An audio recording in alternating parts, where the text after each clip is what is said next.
সুপ্রিয় দর্শক মণ্ডলী, আসসালামু আলাইকুম।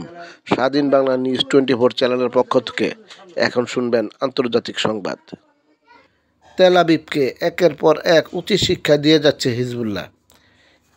ইসরায়েলকে লক্ষ্য করে কমপক্ষে 340টি ড্রোন ও মিসাইল ছুড়েছে হিজবুল্লাহ। এই হামলায় সামরিক ঘাঁটিসহ টার্গেট হয়েছে পেতা, দেব্বা, নাহারিয়া ও হাইফা শহর। হামলার পর শহরগুলোতে আগুন ধরে যায়। মানুষ ভয়ে এক প্রান্ত হতে অন্য প্রান্তে ছুটাছুটি করছে জীবন বাঁচানোর জন্য। শত শত গাড়ি আগুনে পুড়ে যায়। লেবানন থেকে ছুড়ে আসা শত শত ড্রোন ও মিসাইল ঠেকাতে রাতভর ব্যস্ত ছিল ইসরায়েলের প্রতিরক্ষা বিভাগ। সব মিসাইলই ঠেকাতে পারেনি, বেশিরভাগই আঘাত এনেছে।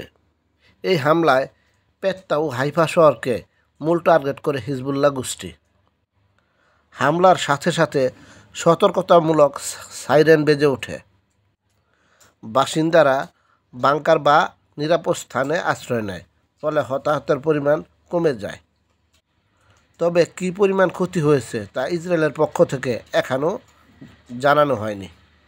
তবে কিছু সূত্র থেকে জানা গেছে কমপক্ষে 11 জন আহত ও ক্ষতিগ্রস্ত হয়েছে অনেক ভবন।